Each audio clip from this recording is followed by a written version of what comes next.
Assalamualaikum, salam sejahtera. Debat bola episod 153. Hari ini saya Amin Fuad bersama dengan rakan saya Izzy Nazri dan juga Jufri Juki. Kali ini kita kembali fokus kepada Liga Malaysia dan mungkin hari ini, bukan mungkin lah, memang kita nak cerita tentang pengumuman minggu lepas lah, tak salah pengumuman Pengumuman berkaitan dengan Liga format MFL yang terbaru. Walaupun aku rasa format ni bukan keseluruhan, tapi dah ada manual book yang keluar yang anda boleh dapati di website MFL. Jadi kita nak cerita sedikit lah intipati format yang telah bertukar sedikit lah untuk musim 2023. Okay? Seperti kita tahu yang telah diumumkan oleh Ketua Eksekutif MFL, Ketua Pegawai Eksekutif MFL Stuart Ramalingam, sejumlah 14 kelab yang akan merebut kejuaraan dalam saingan Liga Super 2023. Antara muka-muka baru yang ada dalam Liga kali ini, Liga Super 2023, adalah Kelantan FC, Kelantan United dan PDRM yang akan mewarnai kita punya Liga lah tahun ni. Dan Kuching City bukan? Kuching City betul. Kuching City juga. Kuching City, betul. Itu antara pasukan-pasukan baru. Walaupun kita tahu musim lepas kita ada 12 pasukan. Betul. Walaupun ada penambahan 4 pasukan baru, kita sebenarnya target apa yang diberitahu pada awalnya, kita target sebenarnya 18. Yes. Lepas tu kononnya dikurang kepada 16. Dikurang kepada 14. Aku takut jadi balik 12.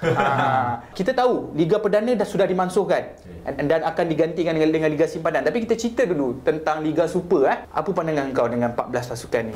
Secara orang kata secara ringkas, secara keseluruhannya lah. Secara ringkasnya aku rasa bila kita sebut pasal pasukan, aku sebenarnya dengar benda menarik bila 18 pasukan tu. Kalau tak syok kan? Tak tipulah, ada sikit kekecewaan lah di mana bila ada 18 pasukan tu lagi syok. Tapi aku quote apa yang aku quote dulu, biar ada kualiti pasukan dalam liga tu lebih baik daripada ada kuantiti lah. So aku mengharapkan, kalau tanya aku lah kan, apa ni orang kata, kualiti yang ada 14 pasukan ni, first kali bukan cakap pasal permainan dulu, cakap daripada segi management dulu. Sebab bagi aku management setiap pasukan tu penting, dia akan mengadaptasikan di atas padang. Jadi aku mengharapkan sangat tak ada isu lah, kita tak adalah episod nak membawa isu 14 pasukan ni mana-mana. Kan yang akan ada tiba-tiba 14 dalam tengah musim jadi 12.5 ke apa. Sekolah Danganum tak ada kot. Tak tahu, kita tak tahu. Tapi player-player yang tengok rancangan kita ni juga, pilih pasukan kelab yang betul. Jangan aku rasa diorang ada kelab yang baru promoted. Bukanlah nak cakap kelab promoted tu yang akan buat hal, tak. Kena menilai. Kena belajar daripada apa yang jadi tahun lepas, 2 tahun lepas, 3 tahun lepas. Kita dah tahu pasukan bila ada history macam tu, jangan rasa tahun ni dia berbeza. Bagi akulah itu paling penting lah. Aku rasa aku berkongsi sentimen Jufri, agak kecewa sebab bila aku dapat tahu 18 pasukan tu, kita tahu bermakna liga kita akan lebih banyak perlawanan dan lebih kompetitif lah, sebab banyak game.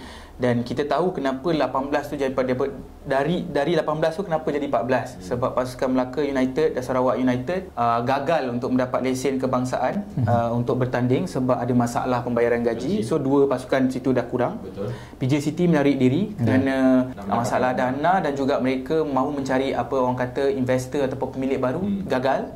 Dan juga UiTM FC juga menarik diri. Untuk dari segi penambahan perlawanan, kalau perlu, aku tak tahulah, kalau tengok kalender, Stuart dah cakap memang busy lah kalender kan. Aku tetap dengan prinsip aku, walaupun aku dah kena marah teruk dulu kan, dengan aku punya idea about playoff ni. Itu sahaja. Aku tu satu, tambah perlawanan. Nombor 2, untuk mencari kejuaraan di hari terakhir. Itu aku punya prinsip lah untuk liga kali ini. Tapi kalau tak ada, kita pun tahu sebab ramai orang yang kritik aku tentang playoff ni, banyak yang daripada penyokong JDT lah, dia kata aku anti apa semua. Tapi aku cakap juga ada orang, maksudnya kalau korang cakap idea aku ni dibakul sampah kan, maksudnya Liga Belgium, Liga Australia, Liga Amerika Syarikat, Liga India tu semua maksudnya dibakul sampahkan juga kan. So tapi itu terpulang lah kepada pendapat masing-masing. Okey, aku move on terus kepada Piala MFL, Liga Simpanan yang dinamakan Piala MFL, bawah 23 tahun, yang disertai 15 pasukan dibahagi 2 kumpulan termasuk skuad projek FM MSN. Layak 4 pasukan teratas dari kumpulan A dan B akan layak untuk kepusingan Liga Juara pusingan kedua, iaitu Liga Juara. 2 pasukan teratas Liga Juara ni akan layak ke perlawanan akhir pula untuk Piala MFL. Apa harapan kau dengan Piala MFL? Paling obvious sekali harapan aku adalah untuk melihat pemain-pemain muda ni beraksi. secara total ataupun secara sepenuhnya, sebab kita tahu syarat untuk Liga Simpanan ini memang ditetapkan bawah 23. Akan ada pemain import tiga orang tapi sekurang-kurangnya kita boleh nampak majoriti dia adalah bawah 23, which is bagus, especially untuk masa depan Harimau Melaya kita lah. Jadi sebenarnya aku looking forward untuk tengok Liga ni sebenarnya. Sebelum ni aku tak berapa gemar tengok Liga Perdana. Cuma tengok pun biasa. Tapi Liga Simpanan ni ada nak tunjuk ke? Ada nak tunjuk kat TV ke? Kalau ada, kita tengok lah. Kalau tak ada? Tak ada harapan lah aku nak tengok kan. Itulah, bila aku pun macam kau juga bersemangat, tapi aku membaca dekat tak salah aku harimaumelaya.com macam dia mengatakan yang piala ni untuk Liga Simpanan ni dia punya features pun belum finalize ke macam ni. Dia macam baru dapat kumpulan tadi. Baru tadi buat. Macam orang kata hype dia tu betul kan ni kan, tiba-tiba game jadi tak. Katanya mengikut zone kumpulan ni. Mengikut zone. Tapi pada aku, betul lah kau cakap tu, tapi kita kena bagi ruang sikit pasal benda ni benda baru. So pada aku, yalah, kita tak pernah implement, kita tak pernah ada pun Liga Simpanan bawah 23 ataupun Piala MFL ni. So kali ni aku rasa bagi kita ruang, kita bagi ruang dekat MFL untuk tengok apa result dia. Sebab bawah 23 ni pentingnya, macam kita tahu, especially untuk skuad Harimau Malaya, kita nak diorang ni main untuk dapatkan minit permainan. Kan? Biasa kalau duduk dekat Liga Super punya club team, jarang lah mereka nak diturunkan kan. Tapi kalau nak di-compare dengan ada kelab macam kelab yang Selangor memang turunkan ada few pemain bawahan, tetapi kita nak biar ada kelompok majoriti yang besar di bahagian bawah 23. Okey, perlawanan Subangsih akan menjadi perlawanan pertama bagi pertandingan Liga Super. Tetapi pungutan mata perlawanan akan dikira sebagai mata di dalam Liga Super 2023. JDT akan menentang Terengganu. JDT sebagai juara Liga akan menentang Terengganu naik juara Liga. Venue perlawanan adalah di Stadium Sultan Ibrahim. JDT sebagai tuan rumah. Tahun lepas formatnya lain. Tahun ni kita bertukar lagi format. Sebab alasan daripada Stuart adalah membazir 1 minggu kalender kalau kita bagi Piala Subangsih itu diasingkan. Apa pendapat kau? Pendapat aku rasa masa yang dulu dia orang last season tukar format pun, dia tukar format daripada last season. So kalau komen aku tak konsisten je lah. So betul. Tak konsisten tapi kalau ada sebab yang kukuh untuk diubah tahun ni aku terima. Tetapi sangat ke Min? Tapi aku itulah aku punya pandangan lah. Tapi tak konsisten lah. Untuk aku bila tunjuk kau tak konsisten ni nak menunjukkan, tak maaf lah cakap, kau sebagai pengelola mesti kena firm. Maksudnya kau prefer Piala Subangsih ni luar daripada Liga Super punya? Tak kisah, sebenarnya aku tak ada pandangan untuk aku lah. Aku menjawab soalan Amin tu, aku tak ada masalah untuk A atau B. Tetapi kau setiap tahun tukar A, B, A, B. Kau macam tukar pusing. Tapi alasan keep on kau tukar tu adalah berlainan. So bagi aku aku cakap aku nampak tak berapa baik untuk orang kata, mungkin nampak kecil tapi tak berapa baik tau untuk sponsorship ni semua. Sebab kadang-kadang image MFL itu sendiri aku rasa tak nampak tak cantik lah. Dia nampak tak firm lah. Yes. Untuk aku pula, so, kalau izin nak tambah sekejap lagi, untuk aku tak berapa setuju sebab aku lebih suka Piala Subangsih tu diasingkan. Betul. So maksudnya musim lepas tu aku memang dah okey dah. Tak ada masalah untuk dijadikan satu pertandingan berbeza untuk merebut kejuaraan bagi aku. Satu peluang satu peluang untuk penaja, untuk satu perlawanan one off dan dijadikan festival bagi penaja dan juga penyokong. Dan kita kena ingat Piala Subangsih ni berbentuk piala, bukan perlawanan Liga 90 minit. Lepas tu dia ada konflik juga kat sini. Yang ni aku baca daripada seorang penulis nama dia Exelo. Dia ceritalah konflik kat sini kan. Dia kata sekarang dah tak ada Liga Perdana lah. Tapi bayangkan, dia kata jika ada Liga Perdana, jika ditakdirkan juara Piala FA daripada pasukan Liga Perdana atau M3, macam mana kau nak buat format yang Liga tu terus? Betul? Faham tak? Contohlah kalau kata dan akan tukar lagi lah. Aku dah tahu dah jawapan dia. Jawapan dia bila dia tengok pada situasi. Itu nampak tak? Dia akan membuat satu keputusan ni melakukan pada situasi. Faham tak? So macam mana Piala Subangsih nak buat dalam 2 dalam 1 nak bertanding kalau benda tu dah terjadi macam tu. Jadi macam Zul cakap lah, kena ubah format lagi. Pernah berlaku tahun 2006 Selangor juara Piala Malaysia tetapi sedang bermain di Liga Perdana. Lepas tu pula Piala Subangsih nak kira markah. Nasib baik Selangor tu juara Liga Perdana, dia promoted, so bolehlah main. Kalau Selangor juara Piala Malaysia tapi dia tak promoted. Ya, faham. Aku faham. Apa maksud dekat situ kan? Nama pun Subansih. Tahu apa maksud Subansih ni? Subansih ni nama sebenarnya charity. Charity shield lah. Ibaratnya macam pramusim sebenarnya, dan juga perlawanan pemanas badan. Selalunya orang tak turunkan the best player sebenarnya. Kalau kau tengok pun kan, kalau kau tengok Liga Itali, dia orang buat sebagai perlawanan pembukaan lah. Tak salah aku dia tak main kat Itali pun kan? Tak main Itali. Itu paling penting. Main kat Arab ke apa aku tengok. Pernah tengok. Sebab dia nak promote. Dia nak promote Liga dia. Dan dia main di tengah-tengah musim. Bukan pembukaan pun sekarang. Tak salah aku, Liga Spanyol, pembukaan Liga Spanyol pun lebih kurang macam tu. Even kalau kau tengok Charity Shield, English Charity Shield, selalunya kau tak akan nampak the best player yang kat situ sebenarnya. Kan? Betul. So itu kita dah nampak dah. Sebenarnya Subansih ni orang tak anggap sebagai kejuaraan berganda. Contoh macam kat Malaysia ataupun dekat UK lah kan. Orang tak kata kalau kau menang treble, kau menang IPL, kau menang Champions League, kau menang FA Cup. Lepas tu tapi kau menang Charity Shield, kau menang IPL, kau menang FA Cup, itu tak kira treble. So bermakna sebenarnya Piala Subansih ataupun Charity Shield ni bukan satu piala yang orang kata prestige pun sebenarnya. Dia sebenarnya kalau bahasa kasarnya dia sebenarnya piala sagu hati. Okey, kita dah cerita pasal Itali tadi kan. Dan korang ni nanti kena korang komen tu. Dan kita tengok kutipan tiket sepatutnya, kalau nama Subansih sepatutnya boleh dijadikan untuk didermakan kepada badan-badan amal, sepatutnya lah kan. So dan yang paling aku tak setuju adalah main di gelanggang SSI. Okey, kau dah kata Subansih.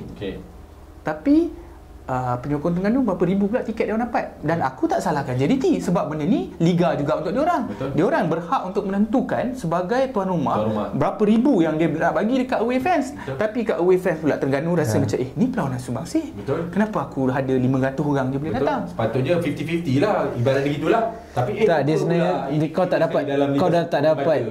tak dapat bezakan dia Piala Subansih ataupun Liga sebab dia dalam masa sama dia dah jadi dua-dua. Betul. So banyak keputusan akan jadi inilah bercelaru lah. Betul. Benda ni konflik lah. Betul. Aku rasa season depan ni tukar lagi ya. Aku rasa lah JDT menentang juara Liga, menentang naib juara Liga Terengganu. Okey. Orang kata patut lawan Selangor. Kau perasan tak benda tu? Kalau mengikut manual MFL tahun lepas 2021 lah. Dia mengatakan akan menentang pasukan yang menjuarai Piala Malaysia ataupun kalau pasukan tu dah menang Liga, dia menang juga Piala Malaysia, akan jatuh kepada naib juara lah sepatutnya. So seperti biasa aku rasa aku quote balik yang Juk cakap tu, tak konsisten lah. A, B, A jadi macam tu lah pada aku. So aku tak tahulah isu ni ada berkait rapat dengan seseorang ke atau berkait rapat dengan keseluruhan ke, tapi pada aku benda ni nampak tak cantik. Macam aku cakap tadi, image MFL sebenarnya agak teruk bila perkara ini diputuskan. Layan je lah macam mana. Aku bagi kau jawapan Okey. Rupanya manual yang terbaru dah tukar. Betul. Dia dah tak lawan dengan finalis Piala Malaysia. Dia formatnya dah ditukar kepada keputusan akan ditentukan oleh lembaga pengarah MFL. Maksudnya apa? Ditentukan oleh dia orang. Format tu, kalau format tu nak tahun ni macam tu, buat gitu lah. Tahun depan tukar, dia orang tentukan lah. Tentukan. Tak konsisten. Tapi aku rasa yang kali ni punya ditukar format ni dia akan gunakan selama-lamanya. InsyaAllah lah. Pasal sebab apa? Sebab memang dia cakap keputusan lembaga pengarah lah. Patutnya itulah yang dia buat. Kenapa dia nak buat yang satu juara ini? Kenapa dia tak boleh buat? Piala Subansih keputusan lembaga pengarah yang tentukan. Memanglah itulah dia. Tak, patutnya setiap tahun dah tak payah tukar. Faham tak? Aku dah tak payah tukar. Dia maksudnya dia tak payah tukar, lembaga pengarah yang tentukan. Maksudnya tahun ni Piala FA dia boleh tentukan. Tak, dia tak payah beritahu pun. Siapa yang nak pergi main Piala Subansih? Dia tulis je keputusan Piala Subansih 2024, keputusan pengarah. Dia akan senang. Dia yang aku nampak kat sini, dia memberi ruang untuk salah guna kuasa oleh lembaga pengarah sebab ini memberikan kelebihan kepada sesebuah pasukan. Kalau contohlah, aku tak menuduh dia orang, tak ada. Ini situasi yang pernah berlaku di FIFA. Maksudnya lembaga pengarah ada satu undi. Contoh, kalau pasukan tu dia nak main juga Piala Subansih, Aku boleh beli kau boleh beli aku. Benda ni boleh merujuk kepada salah guna kuasa kalau kau tanya aku. Benda ni orang luar boleh pandang, boleh cakap macam itu yang orang boleh cakap macam ni tangan gaib lah ni. Sebab kau macam mana nak cakap kau tak ada satu menjemput, memberi ruang untuk ruang dikritik sebegitu. Itu yang aku nampak. So, tapi dia akan cakap MFA akan cakap keputusan lembaga pengarah ni, dalam lembaga pengarah ni ada semua orang kata kelab yang membuat keputusan. Itu yang dia cakap, kami bukan ada satu suara majoriti, dia akan cakap itu aku cakap. Tetapi suara majoriti tu dia orang buat macam mana? Adakah ada undi dan undi tu ada orang boleh influence tak siapa-siapa? Itu maksud aku, boleh ada salah guna kuasa. Dan bila orang tuduh JDT, itu yang tak sedap tu kan. Sebab aku tak tuduh JDT pun, sebab dalam lembaga pengarah tu bukan JDT saja. Sebenarnya JDT aku rasa tak kisah aku nak lawan Selangor ke Terengganu. Tapi ini memberi ruang macam korang cakap tadi. Macam ni ada tangan gaib ni. Kalender Liga Malaysia musim ni akan bermula dengan Piala Subangsih macam aku cakap tadi 24 Februari. Ni kita cerita pasal kalender. Liga Super akan bermula 24 juga dan berakhir pada 17 Disember. Di samping itu, Piala MFL Liga Simpanan akan berlangsung dari Mac sehingga 5 November. Piala FA pula Mac hingga ke Julai. Piala Malaysia pula dari Ogos ke Disember. Dan Piala Cabaran adalah daripada September hingga Disember. Kau rasa macam mana dengan kalender kita ni? Selalu kalender Liga habis awal, tapi kali ni habis Disember. Dan kita tahu Piala Malaysia akan berjalan sekali dengan Liga Super. Aku memandang benda ni adalah satu benda yang positif. Aku rasa patut bagi kredit kepada steward dan tim. Sejujurnya bagi aku, untuk aku rasa tak ada di mana benda yang first kali kita boleh nampak. Of course lah, semua orang akan nampak perlawanan banyak. Bila macam ni kau akan bertanding dalam semua piala tu, ada yang aku rasa Piala Malaysia dengan Liga Super yang mostly akan nampak lagi serentak. So engkau akan menggunakan squad kau lebih besar sebab kalau kau target semua piala, itu nombor satu untuk akulah. Lepas tu yang paling penting, bila dia berjalan sekali, dia tak adalah istilah macam, aku tak nak cakap tim mana-mana, tapi pasti akan ada tim yang macam, bila Liga habis dulu, kita target tahun ni tak relegate je contohnya. Dah tak relegate. Lepas tu itulah target kita. So Piala Malaysia kita tunggu je lah. Piala Malaysia kita main biasa-biasa dah lah. Kan, sebab kita pun bandanya tu benda tu dia jadi mengundang juga lah benda ni. Dia boleh fix. So bila macam ni kau akan kompetitif lah. Jadi pemain bola, kau kena main bola kan. Tapi bila kau selalu main bola, it's good lah untuk asah bakat mereka ataupun upgrade skill diorang ke something like that. So pada aku nampak macam tight perlawanan tu, tapi sebenarnya benda tu bagus kan. Sebelum ni kita tak pernah implement benda ni sebab kita tahu negara kita antara negara yang paling banyak cuti. Setiap perayaan ini nak cuti. So bila kita dapat isi benda-benda kekosongan ini dengan perlawanan yang agak tight ni, sebenarnya baguslah pada aku kan. Dia satu perubahan yang paling positif korang dah sebut tadi adalah sebenarnya perlawanan terakhir kita adalah perlawanan Liga. Bukan lagi Piala Malaysia. Itu satulah. Ju sebut tadi, bila pertandingan berjalan sekali, bermakna pasukan akan sibuk main at least 2 kali seminggu. Mungkin 3 perlawanan dalam 10 hari, dalam 9 hari. So itu memaksa pasukan untuk bertukar-tukar pemain. Maksudnya bukan hanya first 11 tu saja yang main ataupun first 16.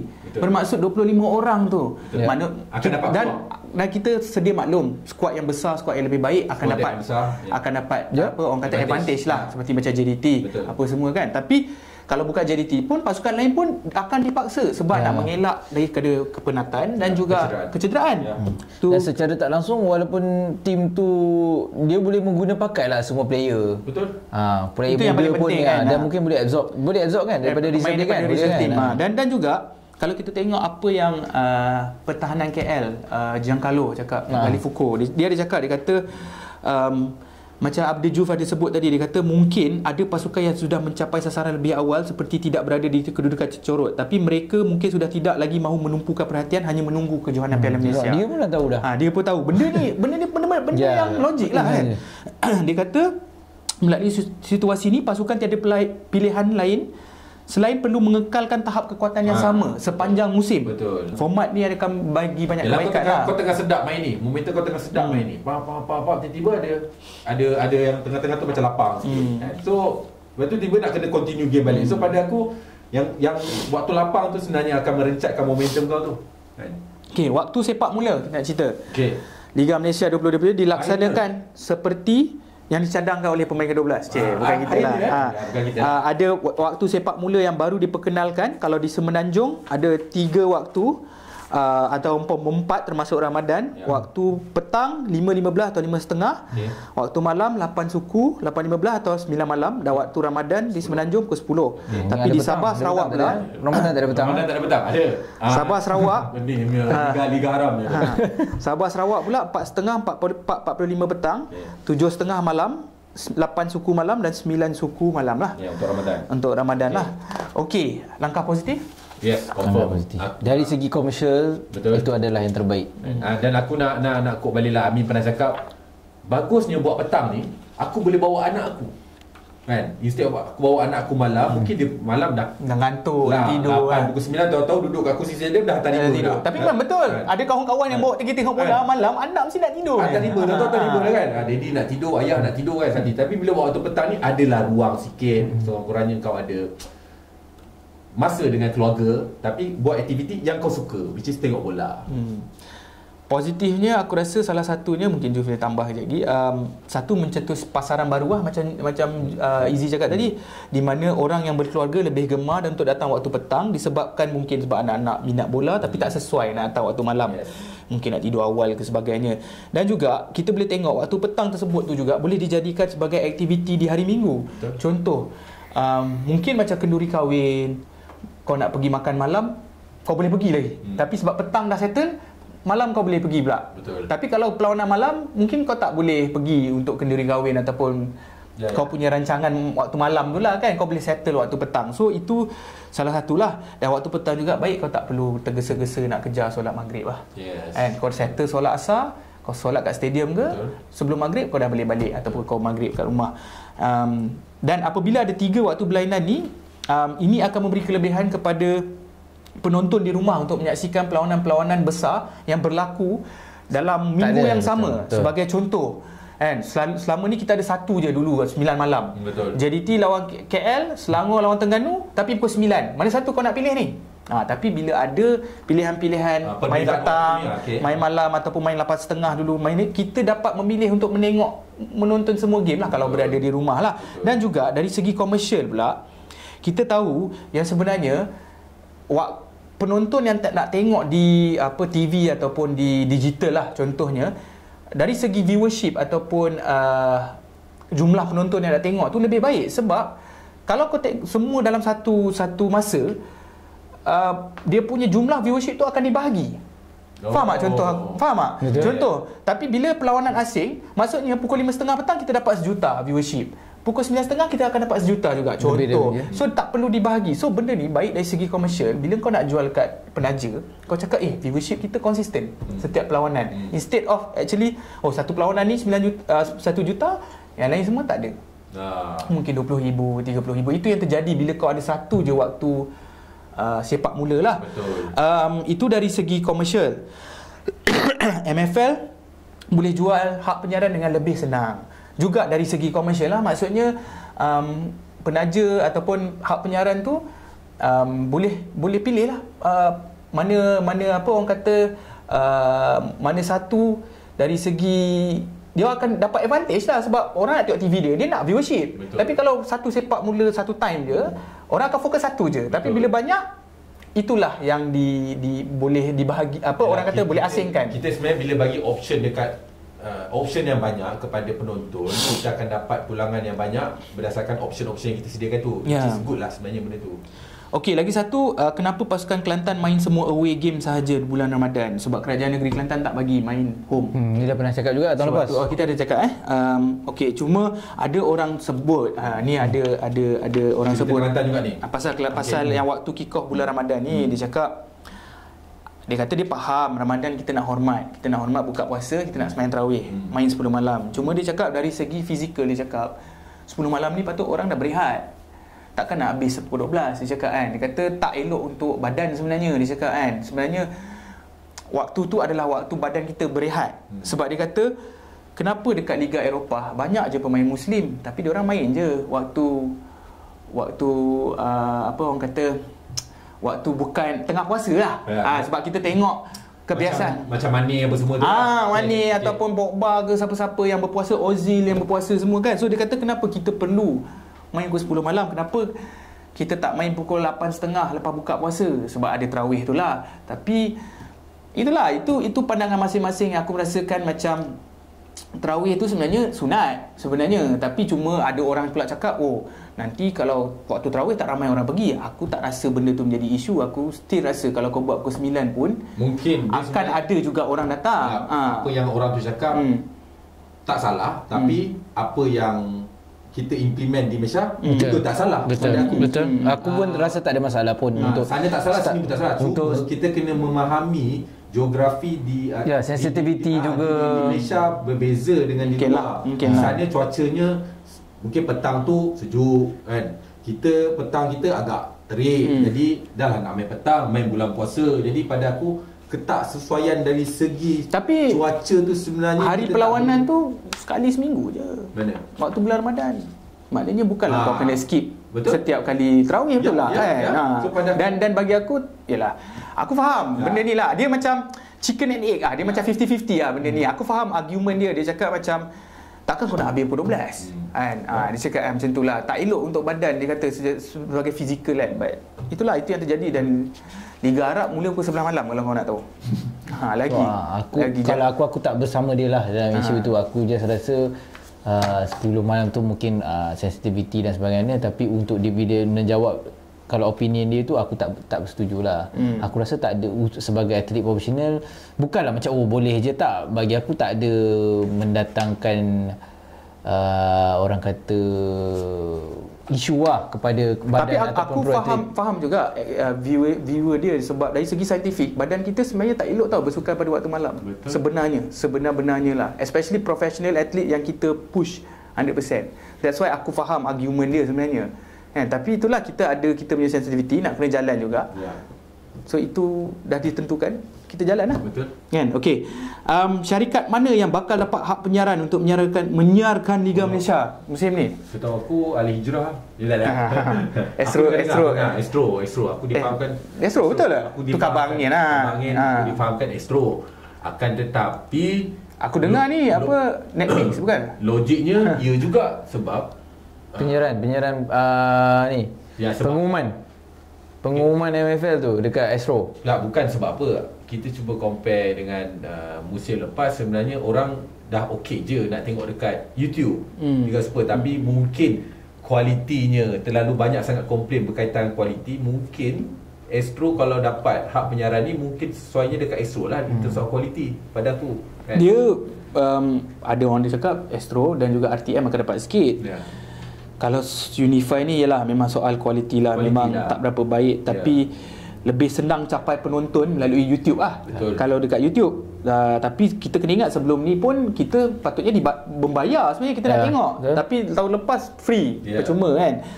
Ataupun 2 musim lepas pun percuma lagi kan. Kalau Arena ni pula memang best dari segi produksi. Kita pasal bayar. Masa mula-mula nak tengok YouTube dekat Unify TV, tengok Liga Super kan kena bayar. Yang aku bayar tak dapat tengok tu. So tak ada isu pun bayar tak bayar. Yalah, itu memang tak ada isu. Sebab kalau kau tengok kat Astro pun kau kena bayar juga. Kalau kau tak ada Astro, macam mana kau nak tengok kan? So bagi aku kalau Arena memang best dari segi kualiti. Sebab dia orang ada bajet besar. Lepas tu dia orang ada satu channel yang betul-betul untuk Arena 2 tu kan, bola sepak. Dan tapi orang kena langgan lah. Dan kalau nak menonton secara digital, mungkin kena melalui Astro Go ataupun Soka lah, dia orang punya app tu. Orang cakap Soka ni pun macam tak apa nak bagus kan. Aku tak tahu. Soka tu. Dia punya kualiti lah, orang kata so tak dapat apa semua kan. Lagi satu, kalau Astro dapat hak penyiaran, bagi aku bukan setakat production untuk tunjuk bola tu je secara langsung. Dia akan ada paklong, apa ni, rancangan-rancangan lain yang tambahan sebagai pembincangan macam formasi ni semualah. Kau pun akan sibuk lah sikit Min. Tak ada, aku tak dipanggil. Tak ada. Kita pun kalau betul ada Astro kawan-kawan yang tengok, kita mungkin lambat lah sikit. Kita yang masuk Astro tu 2 minggu sekali sebab bos kita sibuk. Tapi sama juga macam Juf cakap, Izzy cakap Unify kena bayar, Astro pun kena bayar kan. Tapi bagi aku tak kisah.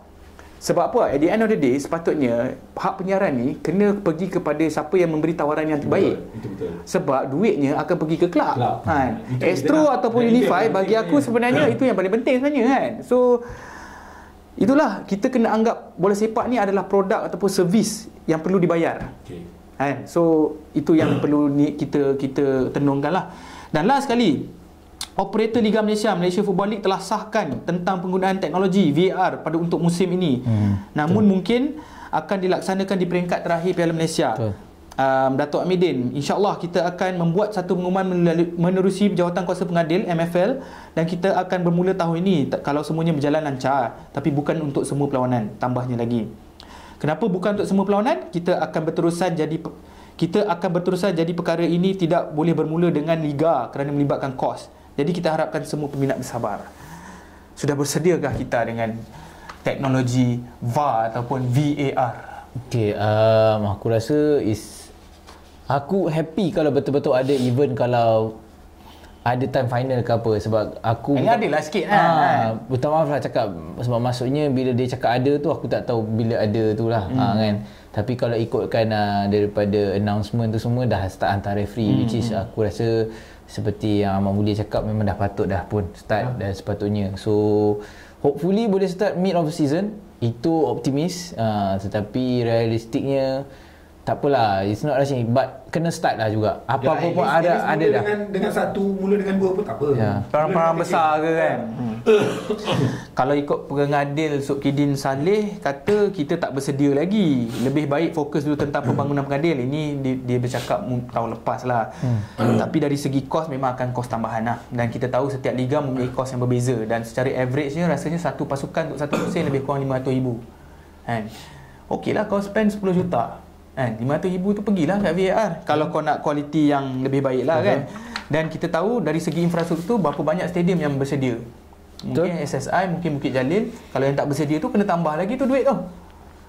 Nak buat infra yang berlebihan kan. Dan kita tahu Stuart pun dah cakap latihan ni akan mengambil masa lebih kurang 6-7 bulan untuk pengadil untuk memahami VAR. Orang akan dapat tauliah spesifik untuk VAR tu sebenarnya. Dia akan ada sijil pengadil yang dia punya khusus itu VAR. Kita boleh pergilah. No, for pengadil lah. Kita tak boleh lah. Ingat kita boleh pergi juga. Tak boleh. Okay.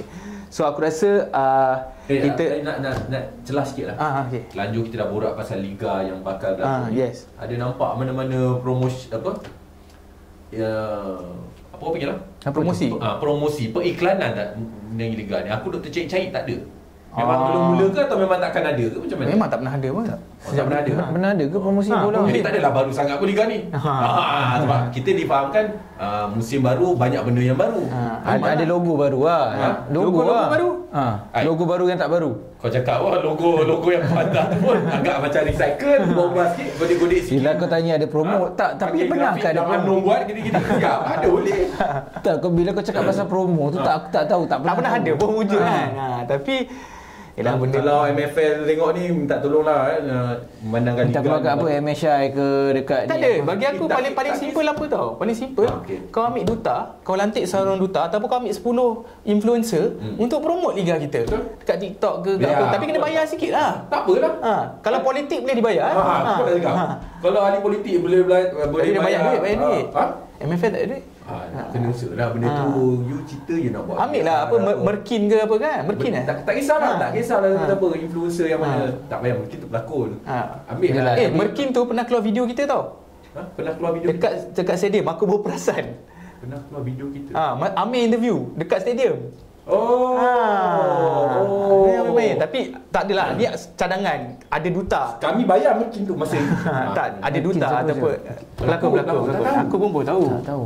Wira Filza tahu lah. Itu nama sekarang baru Ana Jobling. Okey, kita akan akhiri episod ini dan kita akan insya-Allah kalau ada kesempatan mungkin minggu depan kita akan cuba review pasukan pula yang sedang bersedia sedikit demi sedikit lah. Kita lah promosi kalau kita kena promosi lah pasukan. Tapi kita kena bagilah tahu MFL kena promote lah. MFL kena promote lah. MFL mesti ada yang tengok dia punya ni. Betul, buatlah pasang lah banner sikit ke billboard sikit. Tak payahlah, tak payah banner lah, zaman sekarang dah tak payah macam tu. Betul lah TikTok. Benda-benda digital. Cakap sikit-sikit lah sekurang-kurangnya. Masuklah MSI tu pun okey yang pagi-pagi tu. TikTok sekarang kalau kau ada account, kalau kau pandai buat, boleh buat free je, orang boleh tengok. MFL punya, tapi MFL ada TikTok, patutnya boleh buat. Buatlah. Tapi kalau you tak ada karakter, kami ada. Itu je. Kita akan jumpa lagi di episod yang akan datang. Assalamualaikum, salam sejahtera, terima kasih.